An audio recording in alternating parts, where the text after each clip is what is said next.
Even though it was like 5 or 6 or whatever time it was when I fell asleep this morning, I still set an alarm for 8 o'clock so that I could get to work by 9. You may have guessed that I didn't make it to work by 9. I just slept right through that alarm, and it was glorious. I like stuff that I find because it's cheaper, but you have to make sure there's no parasites,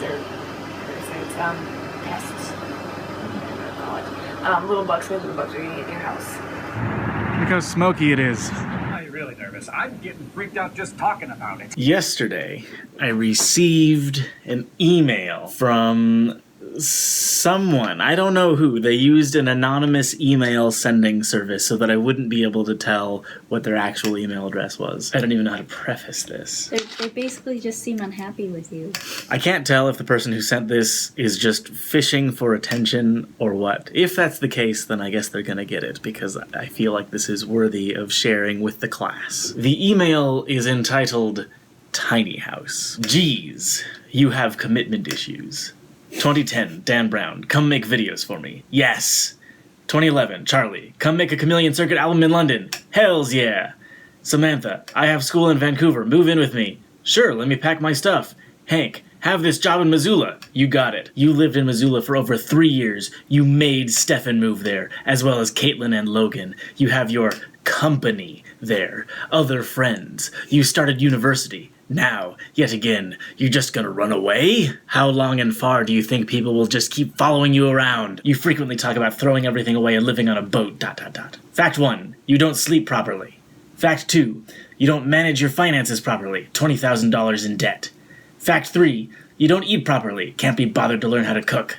Fact 4, you don't exercise properly. The reality is that getting a tiny house will not magically fix the behavioral issues you have. You've just recently had this delusion with hiring an editor. You were convinced that it would fix your YouTube channel, but it didn't. Why do you think it's any different this time? Analogy. Juggling.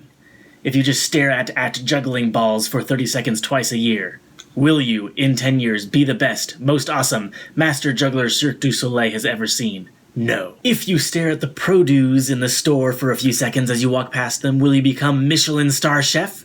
No. Same goes for taxes, etc. When it comes to YouTube, you are probably not as good as you think you are. In 8 years, you have just over 100 videos. That's hardly proper experience. Script supervising Hank doesn't raise the quality, quantity, or consistency of you main channel. You remove yourself from taking responsibility and complain about it being an accident. For example, if you feel exhausted and you wish to take a nap, knowing you have other things to do. Responsible people take steps to prepare for a nap, like an alarm clock asking someone else to wake them up, etc. Instead, you pass out for 5 hours, and you won't bother to self-reflect on how it happened, why it happened, or what could be done differently. You just think to yourself, oopsie, and carry on. You refuse to accept failure. Instead, you choose to chug energy drinks and skip on sleeping to catch up on what you suppose to be good at. It is not perfectionism if you have to stop and redo every detail over and over again until it works. That's called struggling.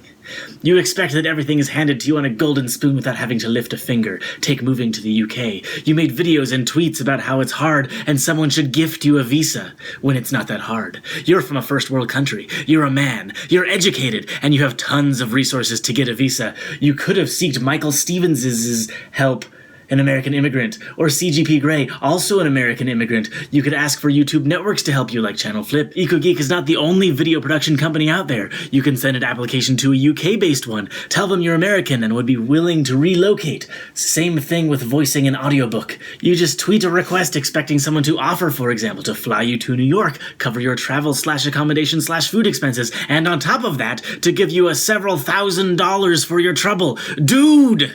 You have expensive recording equipment and software to make a demo of you reading Green Eggs and Ham. Google for a voice/acting audiobook agent or company and ask them to pass the word. But no, too much effort. You fantasize about traveling and meeting people. Why do you believe you can only do it from a tiny house? Why not commit to Missoula and make it your HQ from which to travel? Financially, you waste massive amounts of money on junk food and eating out. Secondly, on petrol for you 5 miles per gallon Mustang, including Greer knobs and air intake take parts. You make circa $9,000 a month. You could easily save up $20,000 to cover debt in 3 months. In another 3 months, you could have your down payment for a proper house. This is all unsolicited. I believe you know the things I've said. I also believe your behavior doesn't reflect that. I suggest a life coach, www.therapists.psychologytoday.com.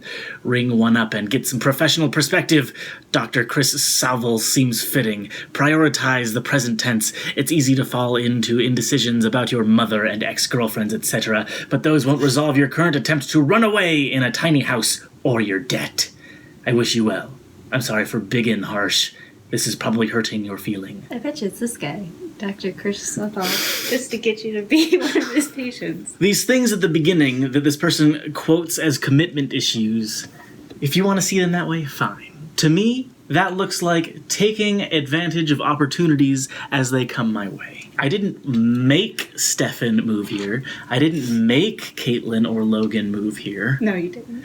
I also don't expect people to just keep following me around. I will give these 4 facts to this person. They are correct in saying that I don't sleep properly. I don't manage my finances properly. I don't really eat properly. And I don't know, I wouldn't say I exercise incorrectly. I just don't exercise as much as I'd like. I don't think that getting a tiny house is going to magically fix my behavioral issues. In 8 years, I have just over 100 videos. On your main channel? What about Vlog Ramen? What about the over 1,000 videos that are on what I'm doing right now? I have no idea how they decided that I make $9,000 a month. I don't. If you did, you probably wouldn't have some of those issues up there.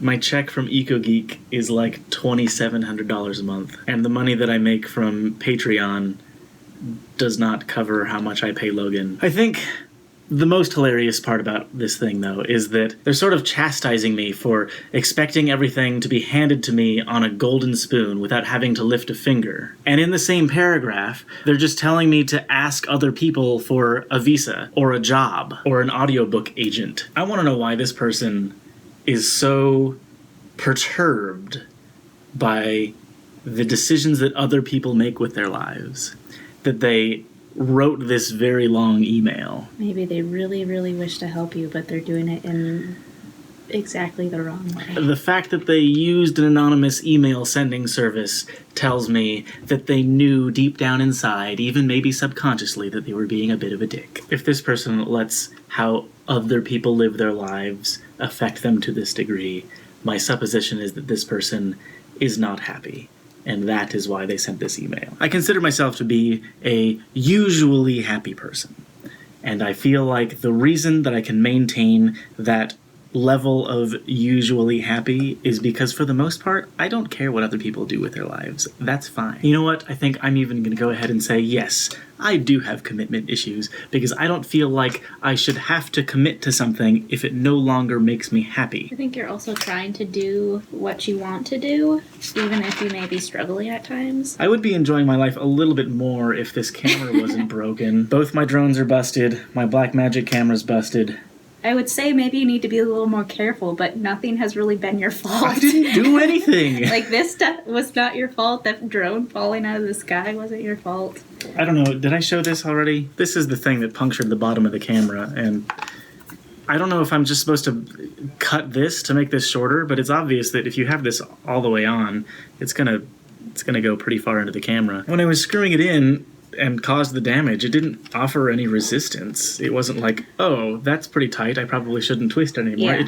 It kept going. I emailed them and they responded today saying that physical damage is not covered by the warranty. My only option is to ship it to them, and then they'll tell me how much it'll cost to repair it. I set this monitor up to cycle through tweets. If you feel like making something appear in my office, you can tweet at me and it'll show up right there. It just cycles through tweets forever and ever and ever.